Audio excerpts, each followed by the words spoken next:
All right, Wolfpack. Last but not least, Friday, our open practice day. This is a very similar setup to last Friday, so we're going to work on a little bit of technique work to start, and then we're going to do an awesome open workout. I haven't done this one since 2015 because it was very grueling. And then once we're done with this, we're going to hit another fun little Oli complex. So I'm super pumped for you guys to do this. Part 3 of my FOMO is really kicking in on this one because I haven't done this workout since 2015. I remember it being extremely challenging since you pretty much have to put the pedal to the metal. So some of you are going to love this, some of you are going to hate this, but it's going to be fun either way, and I'm super excited for you guys to do it. So, 10 minutes to build to a moderate snatch. Again, we're not looking to PR. We're not looking to fatigue ourselves more than we need to, just warming up the movement, refreshing the technique, right?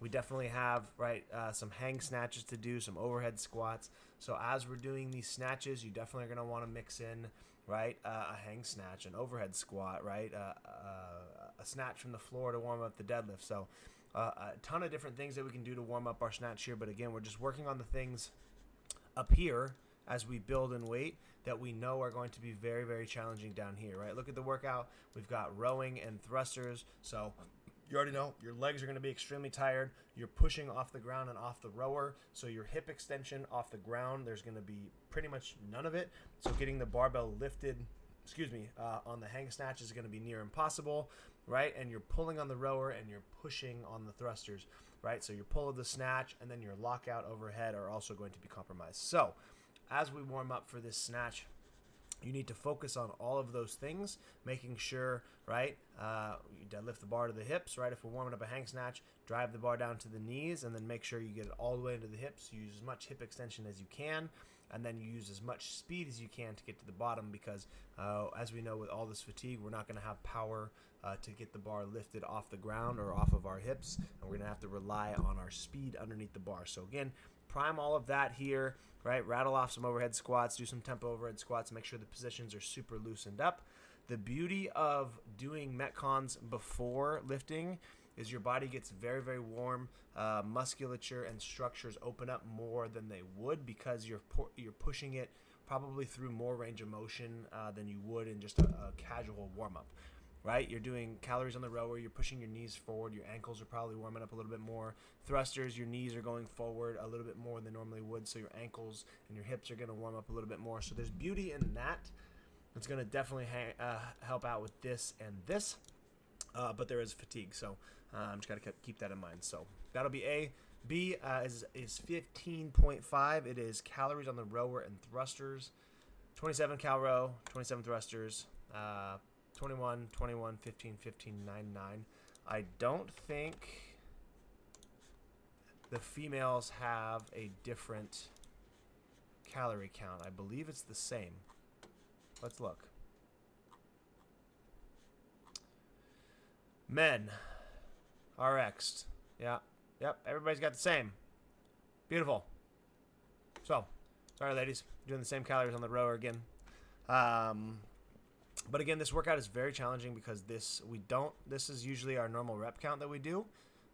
We have a whole entire set of reps here that's even more than the normal set that we start with. So the key to this workout is getting through the thrusters in as big a sets as possible because you can always row, right? You're never going to stop with the row.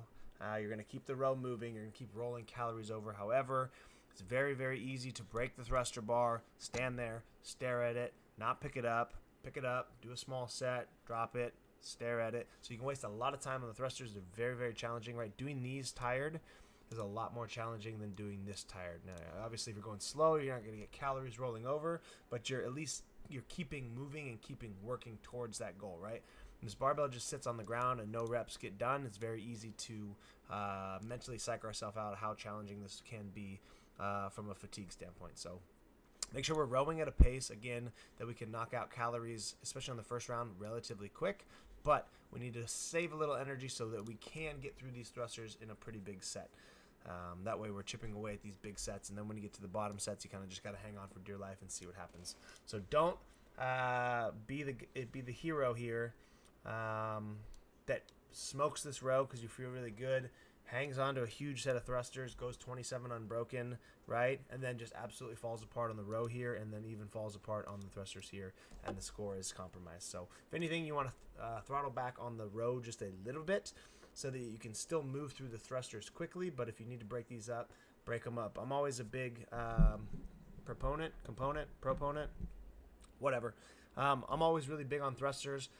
For myself personally, I want to get as many done as quick as I can, and then I want to get the barbell off my chest and rest, right? Some people like to go slow and monotonous through them, but that just keeps you under tension a little bit longer. Can't really breathe, right? You're working under tension for longer, so you're going to get more fatigue. So when I'm ready to go for thrusters, I'm going to do a huge set or a quick set, whatever I want to get to as fast as I can, and then I'm going to drop the bar and I'm going to rest with the bar off my body. I think that's a better way to do it.